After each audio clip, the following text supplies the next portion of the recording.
Hi everybody, my name is Sizie. I am an anchor and producer for Newshound, and one of our products has just come out. I must just say that I'm feeling somewhat out of my depths here, but I would like to introduce my co-host to the fantastic new SCRUMDOWN podcast with regard to rugby and everything rugby. Schalk. I'm super excited, a little bit nervous. I know nothing about rugby, and I'm hoping that with your expert knowledge, you're going to teach me a thing or two. Well, I tell you what, Sizie, I'm a bit of a rugby nerd myself, so I think together we're going to take on this journey and we're going to find out exactly what it's all about. Fantastic. I'd like to ask you, what am I in for? What are we going to learn? Because I'd like our audience at home to get a bit of the scoop. Okay, so listen, it's not only for the newbies. We will definitely be covering all the latest and greatest in the rugby world. So scores of new, latest games, big score predictions, previews, reviews, and all that. But we're going to be looking into, the lifestyle of rugby. What is it all about? From the players to the coaches. We'll have some of those even visiting us on set to have some conversations with them. And we're just going to talk everything about the world of rugby. So either you being a newbie, myself being a bit of a rugby nerd, there'll be something for all of us. I'm super excited. Let's jump in.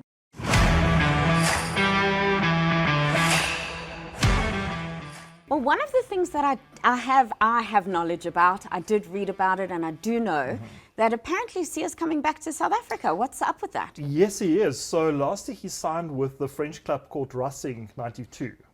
So this was a big move for Sia, and obviously it came with, I would imagine, quite a big payout. He was slightly criticized when he was playing in France, anything from being overweight to, as they refer to as, transparent. When he was selected for the Springboks, however, that myth was definitely put to rest quite quickly. So he's coming back to South Africa. We're not confirmed the club yet, but all indication is that he will be rejoining the Sharks in Durban. So we're all looking for that. His teammates are super excited. And I think just the Springboks in general. So usually the rule is that your captain needs to be in South Africa. I think Rassie wants to keep him nice and close. I think for us South Africans, we're super excited and proud to have our captain coming home. Absolutely. What else is trending at this stage, you think? Well, I know that Argentina had quite a big win. That's right. So we're going to get into that with our breakdown. But yes, it was actually quite a historic win. So this is the first time ever that they beat a country by 40 points. As much as that's going to be fantastic for Argentina, this is also the biggest defeat for the Wallabies. I've heard certain whisperings about a gentleman named Malcolm Marx. Oh, What's up with that? Yeah, so Malcolm Marx, also in the fourth round, quite a historic win over the All Blacks. Yet again, we're going to cover that quite shortly. But he managed to score 20 tries. Now, it's significant because this is the first time a South African forward managed to reach 100 points in his test career. So to put it in context, overall, he's within the top 10 now, and he's edging people who's wingers, who's made to score tries, which includes legends like James Small and Dani Gerber, to name a few. So quite a big achievement for him. And the scary part is he's not done yet. So still more to come from Malcolm Marx. I think let's jump into the Rugby Championship.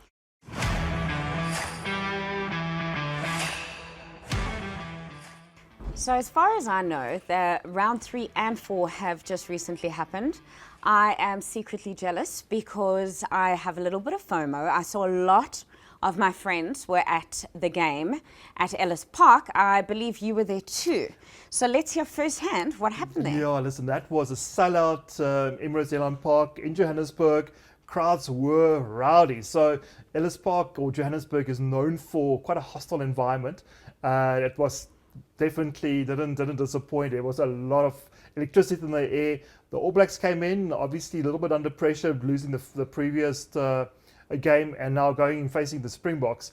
So in that game specifically, Sizie, we did see that, well, let me put it this way. It actually started off with quite a controversy because, as you know, when we start the game, it's with the haka, right? So quite a big traditional thing. Halfway through the haka, unfortunately, there was a Boeing that came across, which was obviously planned, but slightly mistimed, coming across Ellis Park with music playing, and there was fireworks going all around.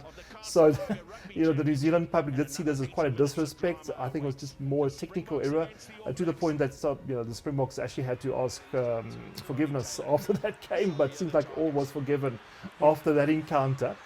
Quite interesting enough, though, the All Blacks started the game quite quick out of the blocks, which was, I think, a bit unexpected. We thought that the Springboks will really want to push the dominance to the point where they're actually leading halfway through the game. To be honest, they still led right up to about 10 minutes to go before the end of the game.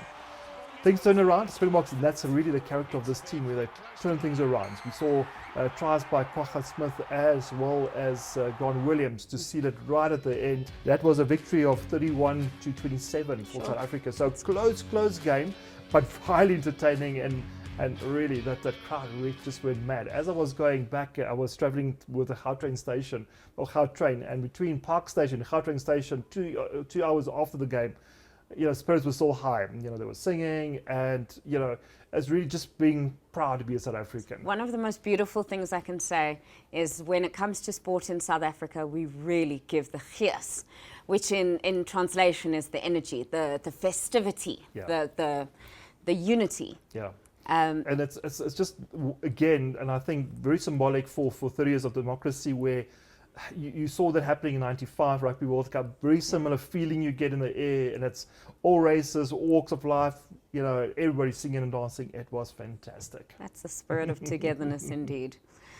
One of the things that I read about was the South African Springbok rugby coach, Rassie Erasmus, has a particular style with regard to the tactics. And we see that happening over and over with regard to the opposing team gaining ground in the beginning, and then we just come and finish them off. Is that standing true? Can we say the same for round 4? Or is there definitely something the case happening in round 4? To be honest, when Rassie started with his coaching, typically those are the games we did not pull through, especially when we were trailing with a few minutes to go. This new Springbok team is really a different caliber, and the confidence just oozing. And you can see, even if they're trailing, that confidence that they know they can go back. Also, with the new attacking style that they are playing, it really gives them more options to them, where in the past they really focus on scrums and lineouts, which was traditionally in South Africa's strong point. Now with a new attacking coach in Brown coming from New Zealand, sharing a bit of that experience, we really see a much more attacking style, and seemingly that's just very effective in those last closing out minutes of the game. So let's quickly jump ahead then to round 4. So we see South Africa traveling to Cape Town in this case, right? Again, the weather was great. I was not there, so not so great. Yes. So thank goodness this time around the haka was respected. There was still a plane going across, but I think they learned their lessons, and that was well orchestrated. The weather also played around, and we know it was terrible weather in Cape Town leading up and even the day after, but on the day, Cape Town gave its best for probably one of the best test matches we've seen in a long time. So obviously the All Blacks wanted to get revenge on the Springboks, and we did see that. It was one of those typical hard grinding test matches. By half time it was only 9-3 in with the All Blacks leading. No tries, but it was physical, it was dominant, it was really you can see a high pace but really physical game. Same thing happened again. Feels like we have kind of repeated ourselves again. South Africa coming from behind, closing it down. It was a fantastic try by Marks, like we mentioned. That really set the pace. We saw Siya Kolisi, even though he picked up an injury in that first test match against the All Blacks, came back and really smashed it up. So at the end, it was a close game. We saw the South Africans pulling it through, edging it 18-12.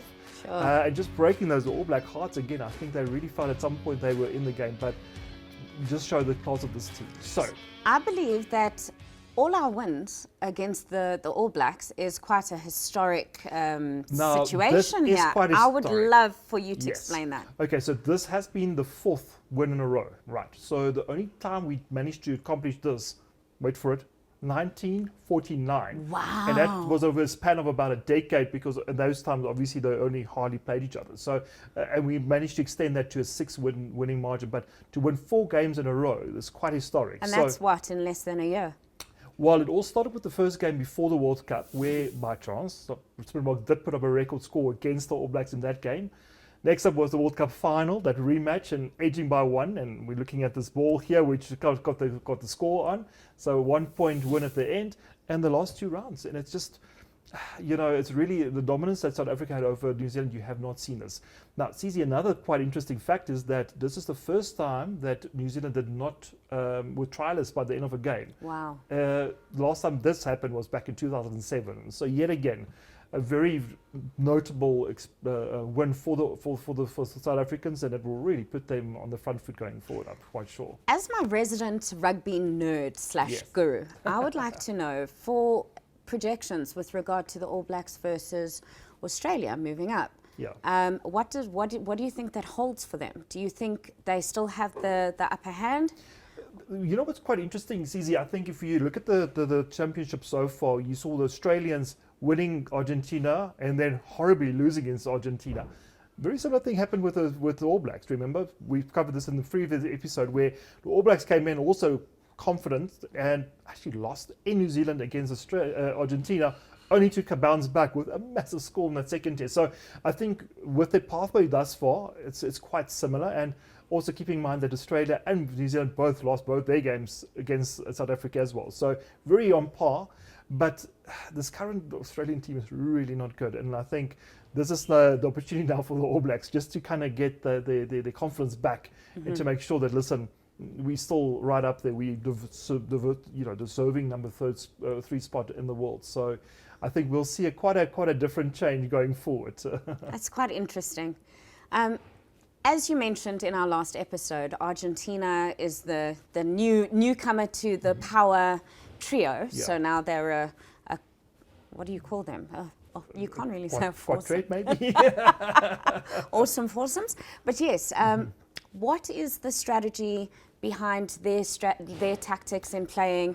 Are they a good team? Are they showing potential? Yeah, Argentina has always been, and especially in the past decade or so, really been up there. I think since the 2007 World Cup, where they actually ended up finishing third in the World Cup with a bronze medallion, they've really been going through strength by strength. What makes them quite dangerous is they really play with passion. You see when they're going to the anthems, there is tears, they are crying, they are motivated. I think what also makes them strong is their scrummage, very strong, and because of the size of their pack, always quite dominant at the front. They have been lacking a little bit with attack sometimes in the back line where they're just not bridging those defenses, but passion is there. And that might also be the reason why with the first encounters with both Australia and New Zealand, you see them catch off guard because they're so into the game, but really hard to motivate yourself 2 weeks in a row to deliver that same performance. Unfortunately for them, they haven't won a rugby championship yet, but who knows? I think they've got a really strong team, very consistent. They have quite a few older players, so there might be a bit of a dip when they do lose some of these players, but overall, I think still very much a competitive team out there. Well, the cat's out the bag. You did say they did not win any games in the championship yet. I do believe in round 3 they played at La Plata. Yeah, so that was one of those really weather conditions, not great. It was drenching, to be honest. On the TV, you could hardly see the game at some point where it's just downpour. So one can expect a very slow game, very, rather guys reverting and the players reverting to a more forward-dominant game because it's lower risk and you can really use the wet weather to gain momentum, and that's exactly what we saw on the day. So Argentina came through, again, leading from the front, and they out of the blocks quite quickly. However, the Australians did come back, and especially with that forward play and especially with that scrums, you saw them fighting their way back. To be honest, this is one of those close games where Australia was down by 2 points right at the end. Then came a call by Donaldson and won the game right after the buzzer actually already went. So at the end of the day, the score was 20-19 for Australia in that first test.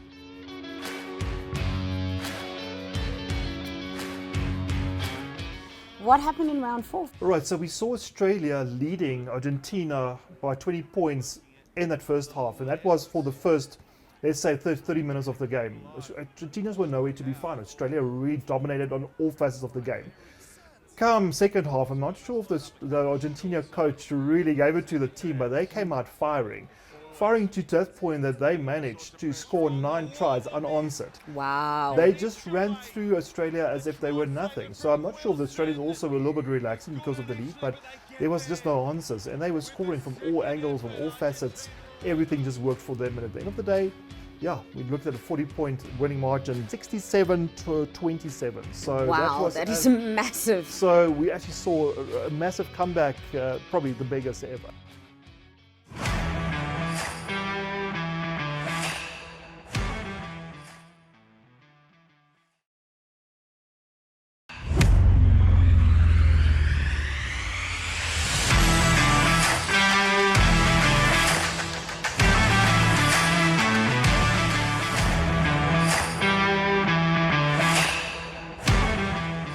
So Sizie, yeah, quite interesting. People don't realize this, but we actually have two variations of rugby. So one is known as rugby union, and this is more commonly, and this is what we've been talking about in this episode. But you also have a variation called rugby league.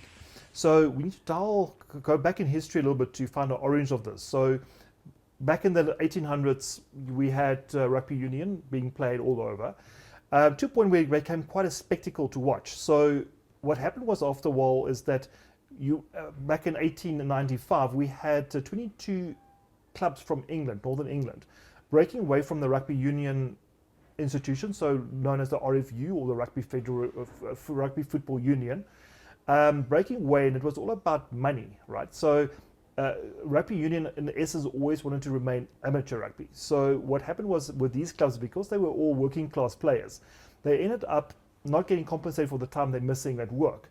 And that became a problem, and they were fighting for that right. And that's where they decided to form their own, let's call it sport on its own, called rugby league. And that was actually where the players were compensated, even back in 1895, which was quite interesting. So variations are slightly different. So in general, it looks like the same sport, slightly smaller pants. I'm just joking. It's like this. But in essence, the same type of format, but they did make it a little bit more quicker. So for example, each team gets 6 opportunities to get tackled. So if I get tackled, like in rugby union, there's a bit of a contest for the ball, there's a bit of a ruck or a maul, it takes time. In this case, as soon as you get tackled, you need to leave the tackled player, and the game proceeds. For 6 tackles, if they don't score by that time, you lose possession, you hand over. That's just to make it a bit more of a spectacle, because obviously they need to fund this new model and obviously get a lot of spectators in the stadium to do so. So, and mostly around the world, it didn't really pick up as much. But if you go to Australia now, you will actually find that rugby league is actually more popular than union. Probably the only big rugby playing country which is the case. So mainly you see that being played in Australia, New Zealand, and still very big in England as well. Interesting. So that's just to give the difference between the two. Just to make a comparison, so I mentioned professionalism. So rugby union at the end did become professional, but it's exactly 100 years later, in 1995. After the Rugby from 95 World Cup, SANZA, which is a combination between South Africa, New Zealand and Australia, formed their own organization, and they put pressure on World Rugby to say, listen, we're going to go professional. And that's the origins of your Super Rugby at the time, where you have your franchises playing between the 3 countries, as well as the Tri-Nations. Schalk, I have an interesting question that I'd like to throw your way. All rugby related, of course. With regard to the World Cup, often us newbies, all we hear, the countries that we hear that are mentioned, South Africa, Australia, New Zealand, the UK often. Are there any countries within the BRICS Plus side of things that are on the rise? Yeah. So there's quite a few different competitions also playing, Sizie. So you have for example, the African Cup, right? So there's some African countries competing, which will include some of those BRICS nations you just mentioned. Brazil is probably the most up-and-coming country. They feature quite nicely in the sevens format of the game, not really in the 50-man game, but they compete in the America's Cup, which includes your South American and North American teams. So that's coming up. And then the Asian Cup, you have your Chinese players dominating there. Oh, wow. Still not on that, what we refer to as tier 1 level, but definitely up and coming. And I think with a bit of resources, who knows, we might see some more BRICS representation coming into the World Cup as such. I think only other team that I can think of is Russia, obviously. They actually did qualify, not for the previous World Cup, but the 2019 World Cup, they actually did manage to qualify for that World Cup. So there is some opportunities for them to get through, yes. Oh, interesting. That is very interesting. With regard to all these cups, I know about the 6 Nations. Yes. I am saying it correctly, right? You are saying it correctly. Thank goodness. What else is there, and what is the 6 Nations about? Right, Sizie, so the Six Nations is your top tier European competition, which includes all your big rugby playing nations. That's your England, your Wales, Scotland, Ireland, France, and Italy, right? So to appreciate this competition, you need to dial back 100 years or so to the year 1871. This is where England and Scotland actually played for the first international game. A few years later, it became an annual competition, which we'll refer to as the Kolkata Cup. That was from 1879. Wow. So by 1883, they did include the rest of the home nations. Now, when we say home nations, for those who don't know, that includes all your UK countries. So England, Wales, Scotland, as well as Ireland.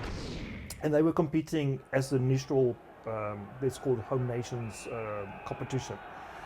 By 1901, France also included, and that's actually the origins of the Five Nations. And this was competed thereafter every year up to the year 2000, when Italy also joined in to now, as we know it, the Six Nations. So quite an interesting history.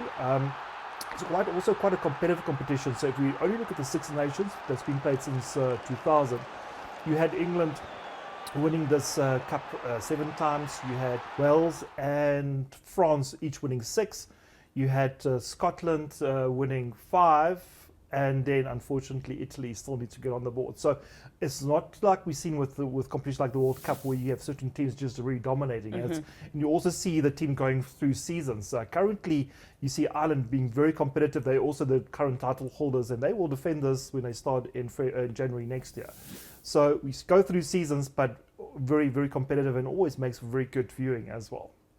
I need to ask you something, because as you're explaining to me, I hear you mentioning tiers. How many tiers are there, and why? What does this mean? What is the significance? Okay, so significance is because rugby's got, let's call them more professional teams, lesser professional teams, teams that perform much better, to ensure that you have strength-to-strength competitions and matchups. Most of these teams are kind of placed in tiers. So your tier 1 would be basically everybody that qualified for the Rugby World Cup, for example. They will be top of their game and more or less at the same level. Then you have tier 2, which will bring in up-and-coming teams that in most cases a bit more amateur still. Teams like Namibia, our neighbours up the road here, very strong, and they always qualify for World Cup, never perform, but unfortunately they're just an amateur status. But they do play in the African Cup, where now it's more strength to strength. So them playing against Kenya and the likes, they're all on the same footing, which makes it much more competitive for them, but also for themselves to grow into and climbing up the ranks.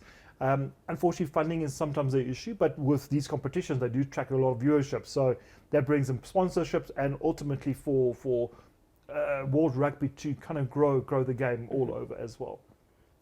Quite interesting, just in the women's side, we're going to get to the competition now, but we actually see 3 tiers, and that's really just to promote, because of the difference is so much in the women's game, that they really want to have strength by strength and have the teams coming up. South Africa, as we know, they dominate the men's side of things. We're actually not in the ladies' side.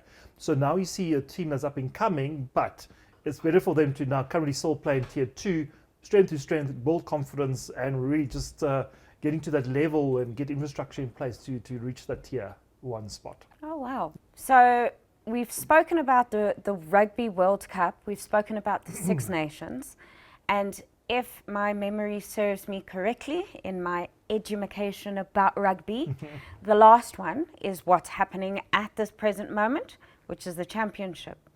So the championship, quite rightly so. So that's now similar to... Formerly the Tri-Nations, correct? Tri-Nations. So see, I'm learning. You remember from the previous episode. So in the Rugby Championship, basically that brings back your strongest Southern Hemisphere teams kind of competing it out. So let's quickly look at the history first. So you're quite right. Tri-Nations, and we spoke about rugby becoming professional with Sanza coming into play. 1996 was the very first Tri-Nations.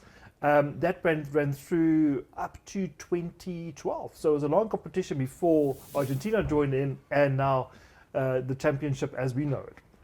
Fortunately, well, not unfortunately, but different from your Six Nations, is that here we do see one team dominating this competition, and that's the All Blacks.